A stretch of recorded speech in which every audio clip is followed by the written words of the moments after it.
thì cảm động hết này áo sen như nét cao chặt khảo nhớ cũng vậy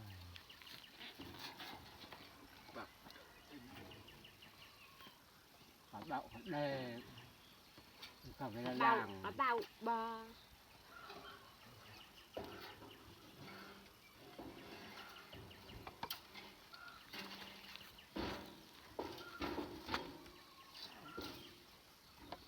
này chúng đào của thầy của ạt cô không cả đào đầu sờ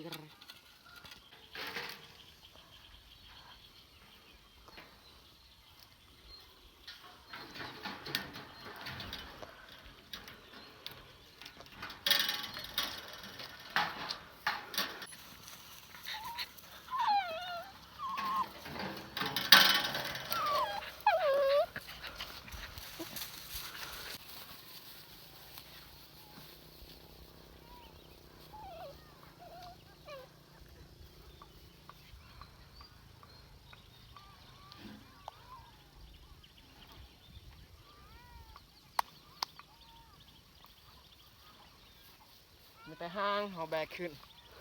ก็นักพอสมควรน้องซ้ายมาแบกซอยมีแต่เขาเอาเครื่องจักรมาประกอบอีกแล้วจึงคอยผ่าน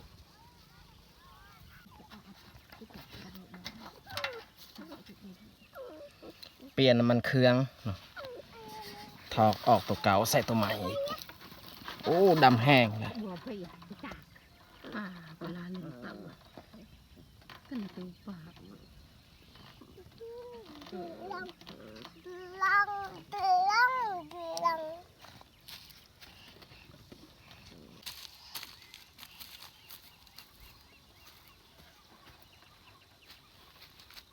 มันยังบ่ทันดำปานใด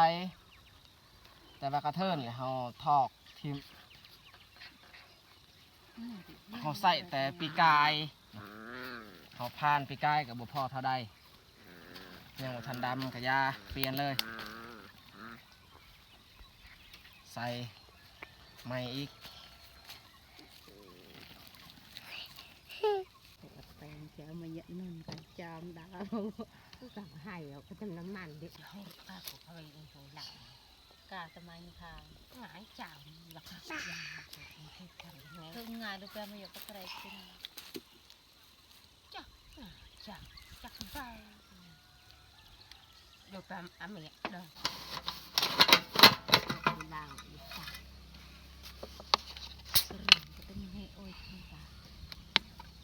ด้านนี้ยังต้องตักอันนึงดอกอยู่นะมากินดอกกรอกกระเรนน่ะ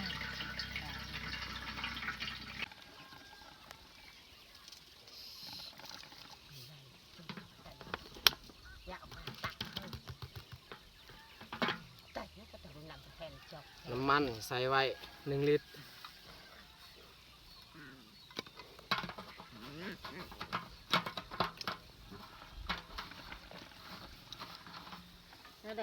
เรียบร้อยมันแต่แบกจักรอันนี้ไปบอนเฮาซับมันเลยเพราะว่าห้างเขาก็ตั้งไว้อยู่พุ่นแล้วมันแต่จักรยังอยู่เทียงอันนี้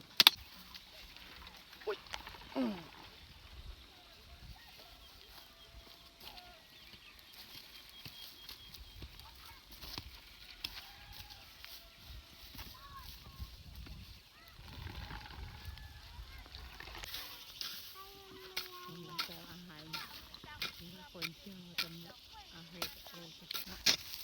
ที่จับฟันก็คนใหญ่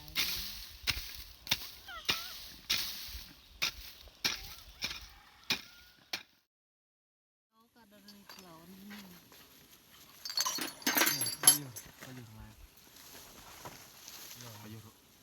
หาเลี้ยดุมดาวก็เคยขัด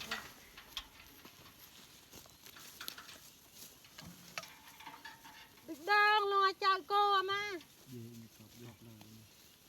ปกรีตาปกรีที่มันเด็กหัวกระต่ายก็ใส่พานลำเลยอยู่บอนตังดูดีตลอดดิเอาดูเนาะ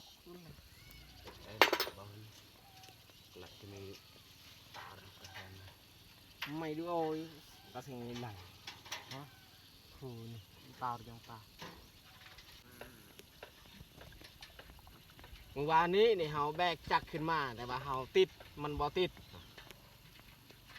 มามื้อนี้อีกให้บ่เปลือกมาเบิ่ง โอ้ยสำซ่ามันสิติดคิดว่าหัวเทียนมันเท่ คุมบ่คุม แต่ บ่ ความจริงมันบ่แม่นมันตั้นในอันนั้นท่อน้ำมันบ่ลง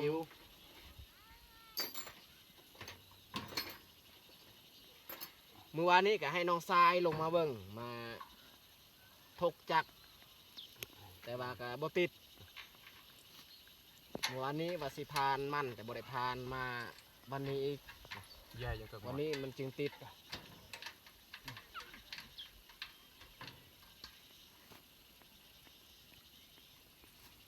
มีประมาณนั้นทั้งหมด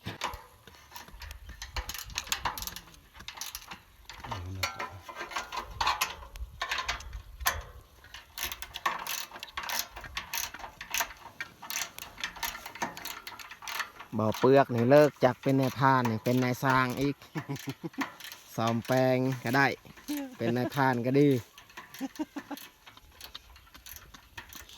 โอ้ถ้าว่าบ่เปลือกบ่ขึ้นมาวันนี้นี่คือสิบ่ได้แหละเขาติดจัก ปอม บ่ติดแน่นอนมื้อวานนี้ก็มืดมือคือกันเนาะถกไปถกมาจนเมื่อยอันนั้นเมื่อยแขนเนาะถกจักบ่ติด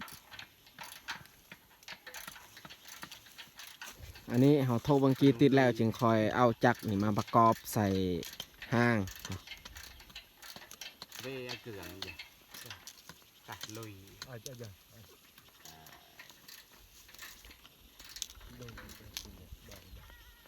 โอ้ย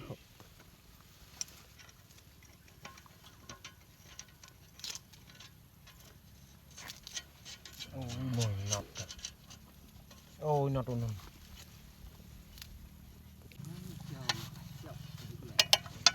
ไงใจกระเพรามาเลย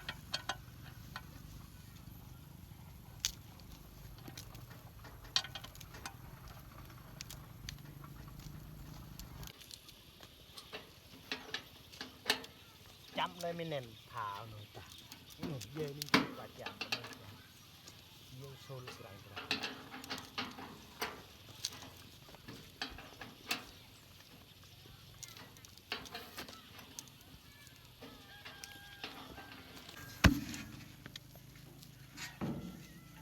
เมื่อไฟเดี๋ยวเอาเพี้ยนเฉียดจักได้หรือยามไรไฟยัง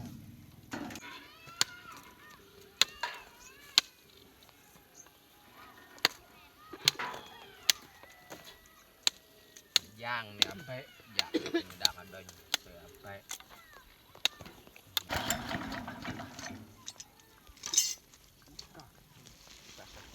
เขาตั้งไว้จักเรียบร้อยแต่ติดจักเลย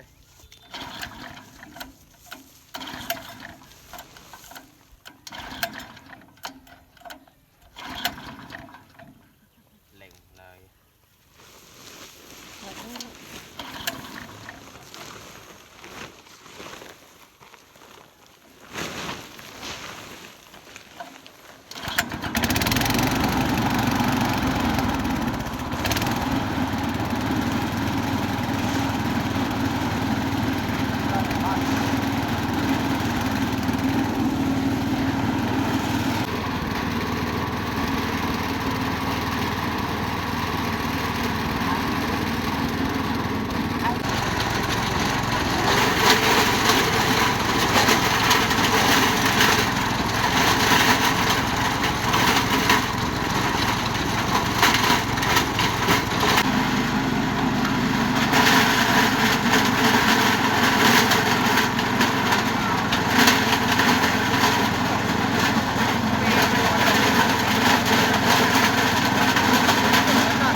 ดีหอด12 โมง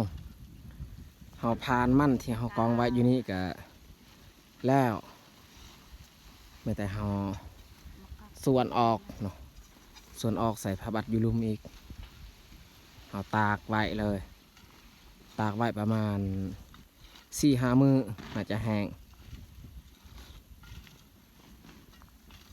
โอ้ยจักกันนี่ก็ซ้อตลอดเลยเกือบบ่แล้วเฮาพานมันหรือว่าเฮาสับมันติดหน่อยนึงแล้วก็มันมอดอีกติดหน่อยนึงแหละมันดับพอดีเฮาเปิดกระบี่2 เทื่อเนาะเฮาล้าง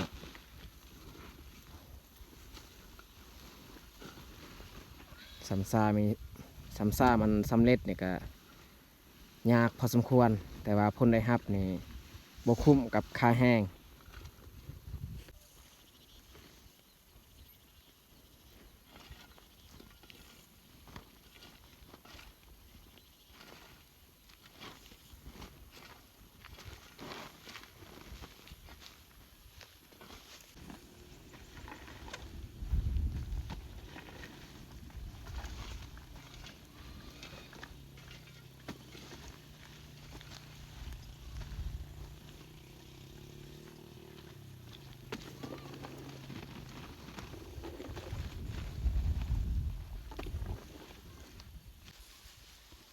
หลังจากใส่งานแล้วเขาก็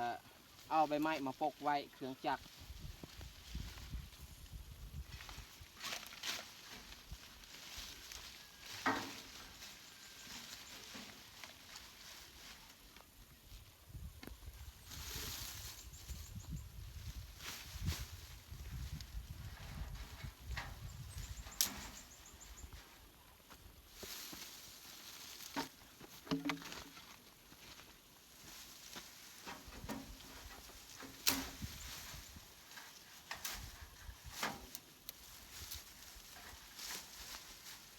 สำนี้แหละเขาปลูกไว้